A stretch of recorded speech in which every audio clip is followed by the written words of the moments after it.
So, welcome back to another episode of Rugspirations, where we get to meet with rug makers from all over and all different styles. And today we have a very special guest from Nova Scotia who's joining me, Áine Humble, who I got to meet in person a few weeks ago. Welcome, Áine. It is good to see you again.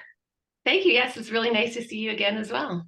So, yeah, it feels like this month has been so busy for me that like Halifax, rug school was so long ago in a way, and yet it was just a few weeks ago. Time really flies, but it is good to see you again and talk to you more about new projects you have and learn about sort of your style and your approach to rug hooking. So we'll jump right into the questions. It's always the same questions, and then we take little detours as we want.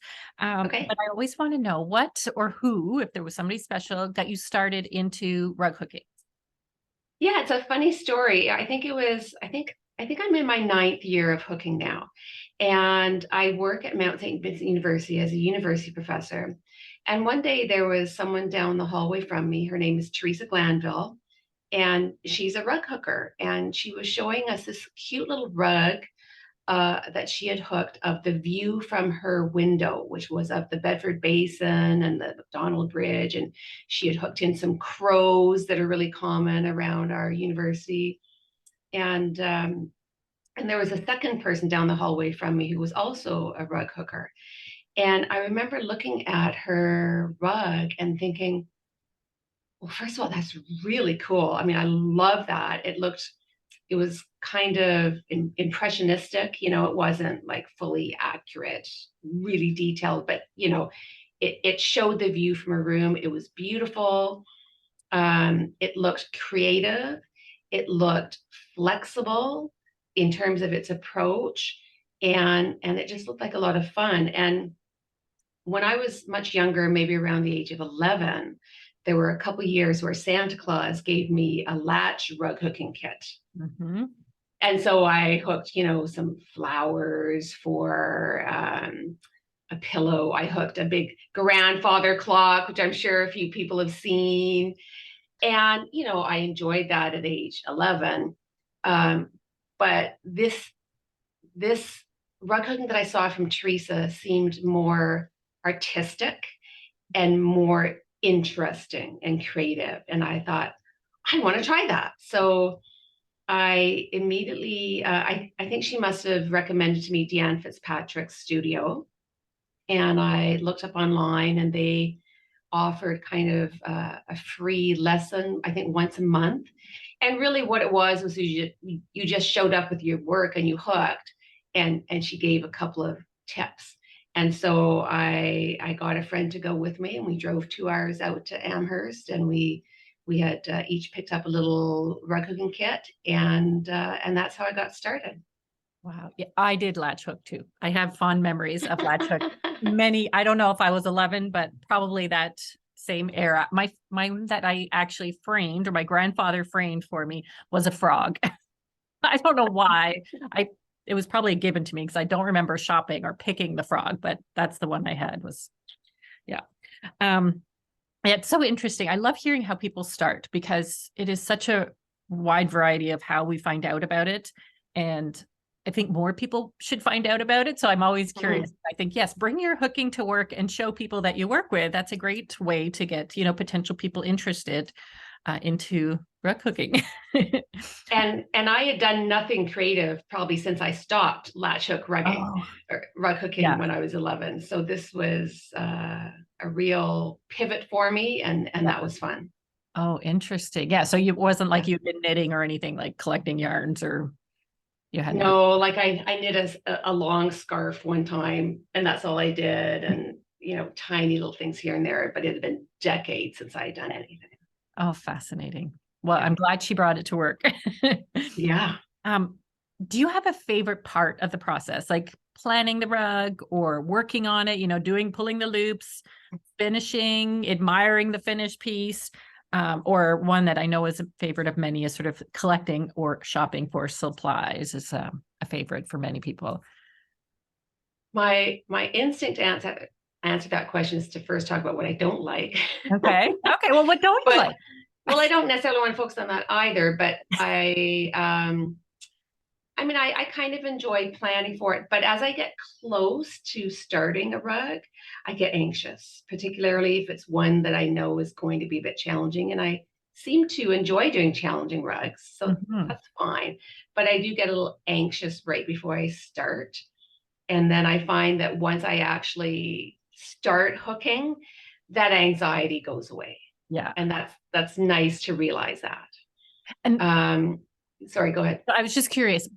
I get anxiety as well. So I'm just curious, is it the type of anxiety that is like saying, oh, this is going to be too hard, or I can't do this? Or is there like, what does your anxiety tell you at that stage? Um, yeah, I think it's, am I going to be able to do this well? Yeah. This is going to be hard. And Yeah. I don't know if it's going to turn out. I think that's Yeah. where it is. Yeah, it's just thoughts. It's not vividly expressed anxiety, but it's just a little bit worrying about it, you know. Yeah. Oh, But interesting. it does fade into the background once I get started. Okay.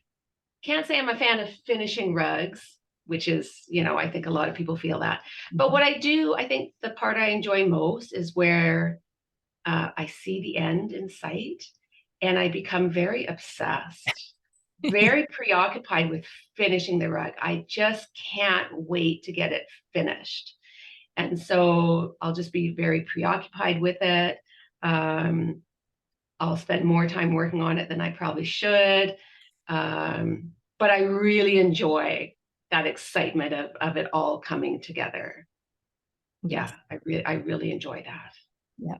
Well, and I think that from a person watching, it's almost like you can see that happening in somebody because we were in my class in Nova Scotia, and the last few days you were just like so like into it and like, don't interrupt me. And I love that. Like, I love the energy that exudes. So yeah, that is Yeah, a good moment, definitely in the process for those around you as well. Although maybe not yeah. your family if you're not cooking dinner or not helping with other things that are going on. Yeah. Yeah. And now, you know, I probably get very excited when I start to see it coming together as well, which might be earlier on in the process. And that always helps Mm, to it counterbalances the anxiety that I feel at the beginning of the rug making. You know, I know that like that creativity slide that you showed us in class, right? You think it's going to be good, and then you think, oh, this is crap. I can't do it. I'm a terrible rug hooker. I'm not creative. Wait a minute, actually, this isn't so bad. And I think this is going to be good. And, hey, wait, this is great. You know, so I do go through those stages. yeah.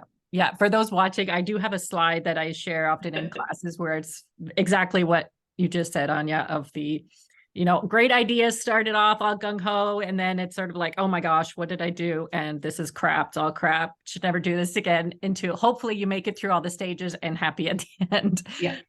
with a rug that you really enjoy. So yeah. Yeah. It's so fascinating to me, that creative process. Um, is there anything in your sort of rug hooking journey so far that you wish you'd learned earlier, or something that you just share with new hookers when you meet them now that you're like, oh, I wish I knew this, and would save you heartache or save you some kind of stress around something? Yeah, I think I'm still learning a lot. I mean, there's so much that I still have yet to learn. Um, and I hook a lot on my own. Mm. I hook at home, I hook in my basement. I wish I had better light to hook with, but a lot of my hooking is solitary. Mm. And I'm okay with that for the most part. I am an introvert, and I find it feels easier to hook at home where I don't have to move my belongings around and make sure I have all my strips and that kind of thing. Um, Now I've gone to some workshops and I really enjoy workshops, but I think what I miss out on a little bit is learning from others a bit more about tips in particular. Um, so the kind of things that people would just, you know, naturally share in conversation when they're hooking together. And I have experienced a little bit of that in the past couple of years when I sometimes join on Zoom calls, Mm. you know, where some of that has come up in the last couple of years. Yeah. Um, so I think just learning some of the tricks of the trade, like I was talking with a friend recently, and she said that she's been buying door natural wool in bulk. And like she spends quite a bit to get involved, but she's also saving a lot. And I've been buying, a yard here, a yard there from stores. And it never occurred to me that that's something I could do and would save me money. Yeah.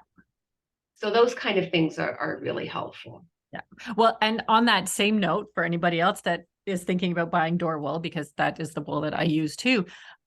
Somebody at a guild meeting I was at, they were talking about this. I was brand new to dyeing, and she had mentioned, and I'm pretty sure door wool still does this, but they have bags of sort of ends of rolls or odd cuts of things. So you can buy it per pound. So it's not necessarily like you're not getting a yardage, but you're getting small cuts. And if you're dyeing it yourself, you can just weigh the wool so that you know how much you're using.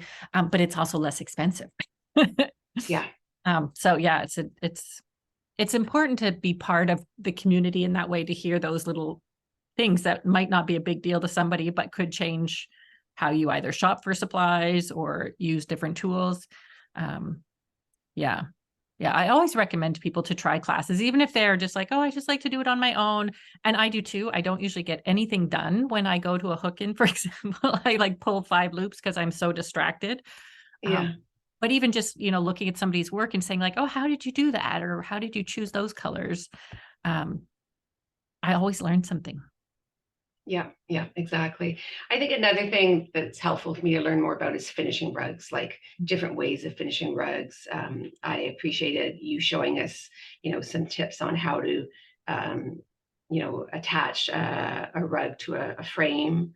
I've done a little bit of whipping. I can't say I'm crazy about whipping. I don't do it often, but I would like to develop, some more skills in that. And I also want to learn more about spot dyeing. I'd like to go crazy about spot dyeing. Well, yeah, there's so much to learn. Like that is one thing. I don't think I've met a rug hooker that says, oh, I've learned it all. Which gives me not just hope, but it's exciting because we'll never be bored. Like we'll always have something more to learn. And that, yeah, I wouldn't want to be involved. I don't think, if I was sort of like, oh, I just have 2 more things to learn and then I'm all done. yeah, exactly. Yeah.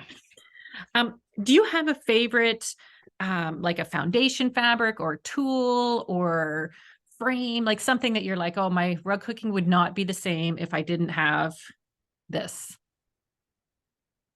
Yeah, I think I would probably say my frame. I like my frame. I use an octagonal frame, I think, and it's one that you can spin.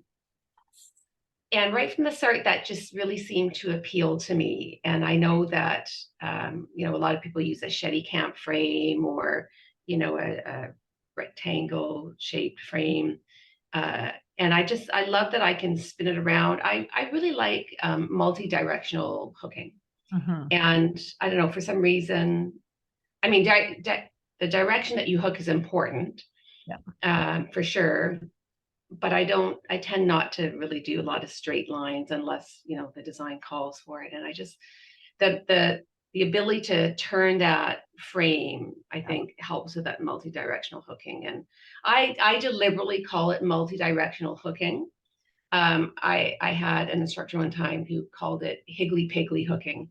And I don't like that phrase. It just, to me, it feels like it has a negative connotation.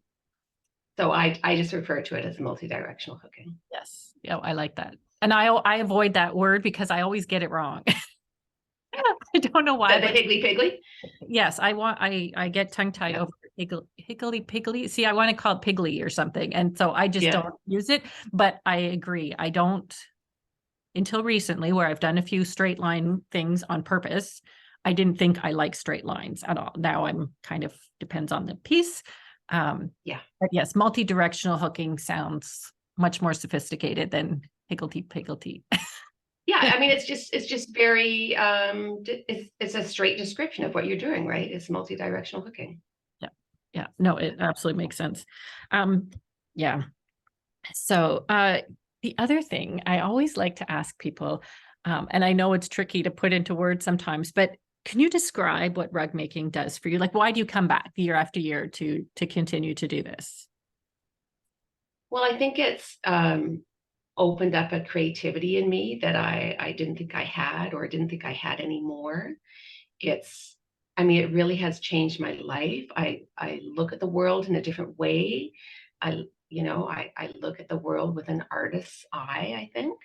I look at skies and houses and landscapes like, oh, look at that. And, that would make a great rug. And um, I often, when I'm deeply involved in a rug, I go to bed and the last thing that I'm thinking about when I'm in bed, I'm visualizing the rug in my head.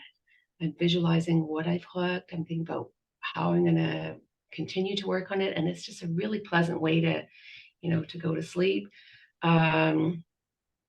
It's given me a focus beyond my academic work.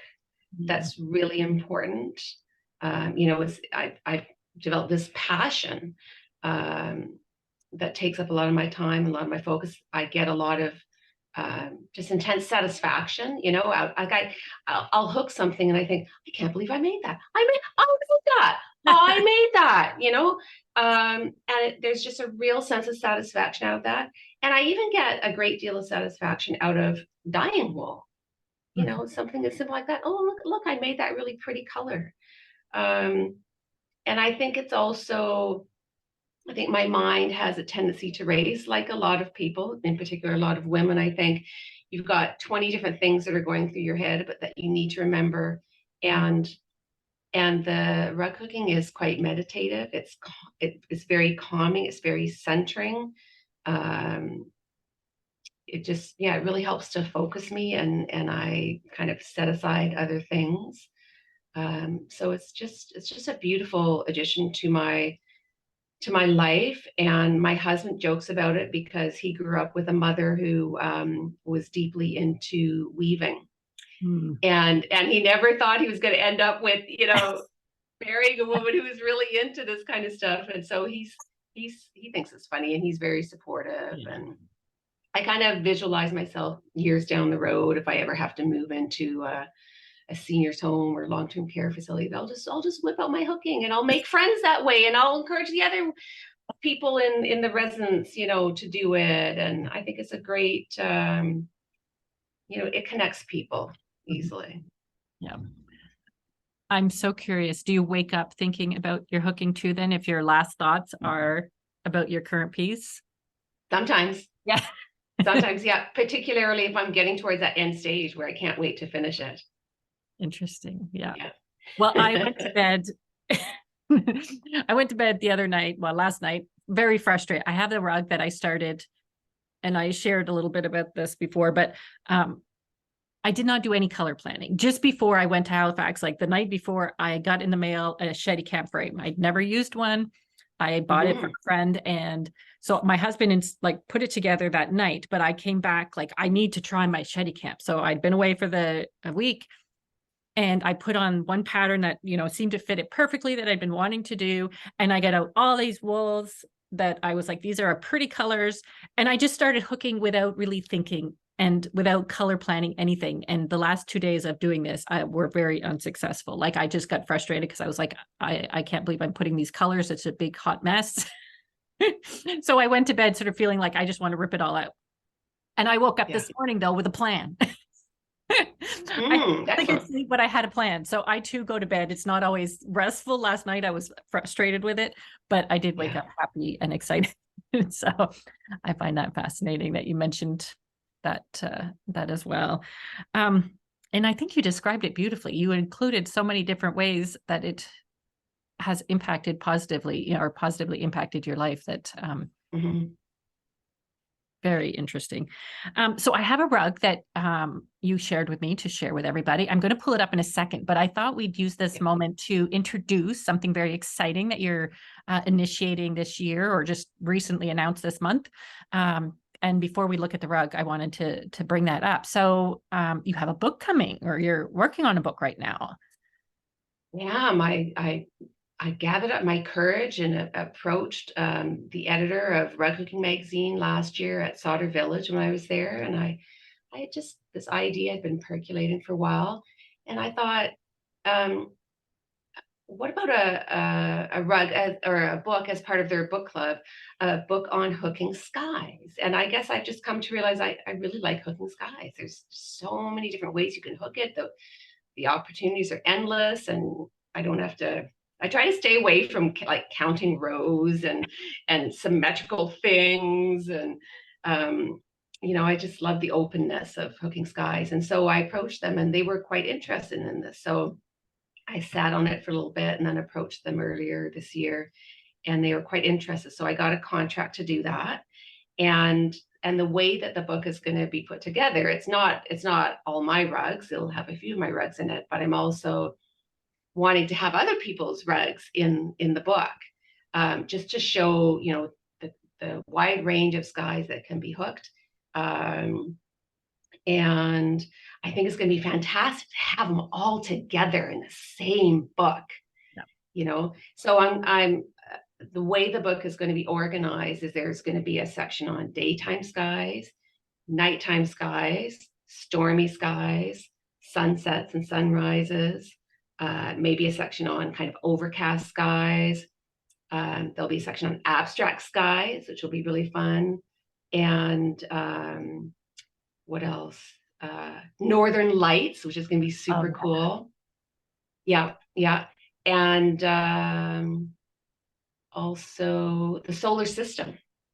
Let's go beyond just the immediate sky that we see, right? So I think it's going to be super cool. And then also a little section on mini rugs. So little rugs that are about less than 64 inches squared, and I might just have a little section, short section on those. And I'm looking for submissions from people. There's a long deadline. The deadline isn't until May 1st of 2024. And there is some information that I'm asking people to submit with their rugs. The rugs, not the minis, but the other ones that are bigger. Like I'm asking them to talk about how they hooked the sky, what was their inspiration, and so on.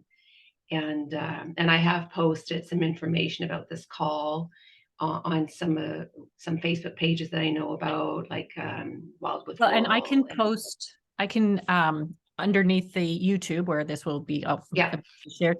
We can add your information. So anybody watching, great. I want to. When this will be on YouTube, you'll be in the comment section or the description below the video. You should be able to find that. And if for some reason you can't find it or access it, anybody watching, they can email me as well, and I can put you in touch with Áine. Okay, perfect. And that will have the email address to send the submissions or inquiries to. Exactly. Yeah, we'll put all that below. Because I think having a year's, I'm sure some people have some already done that they could share, and or if they're in the progress, which it's reminding me, I have a rug of that I took with a class last year, and I'm like, I want to finish it. And I can't think of the name right now. But solar system kind of thing, and I need to get back to it. Yeah, exactly. And people can submit up to 3 rugs. Okay. Now, the finished book will consist of between 100 to 125 images, I think. So, I hope to get a lot of submissions.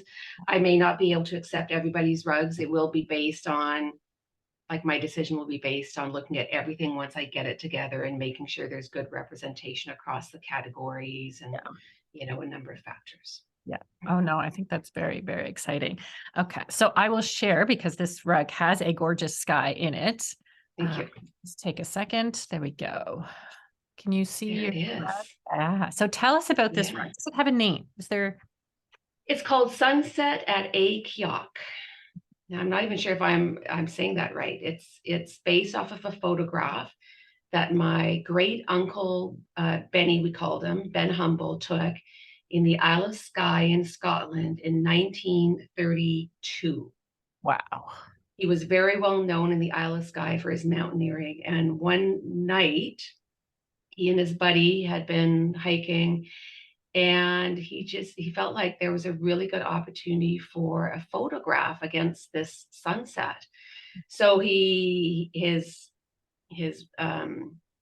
hiking buddy who was up for the challenge, Benny got him to pose on the rock, and he had a very short window of opportunity to take the photograph, apparently.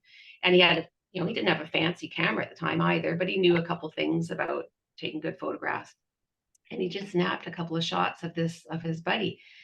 And he won 1 or 2 awards for it back in the day, some photography awards. And from a young age, we had this large blown up photograph of this in our house. It's framed. It's like the pride and joy of our family. Like, we all think it's just simply amazing. And back in December 2018, all of a sudden this thought popped into my head that, oh my gosh, I could hook this. I could hook it and have my own copy of it. And I thought, that's crazy. Like, this would be epic if I could pull this off, because it didn't feel like it was going to be easy, because I mean, he took a photograph of a sunset, but it's a black and white photograph, right? But I thought, I'm doing this. By God, I'm doing this.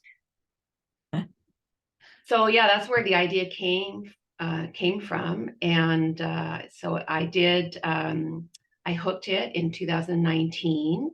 And I submitted it to the Celebration of Hand-Hooked Rugs publication from Rug Hooking Magazine.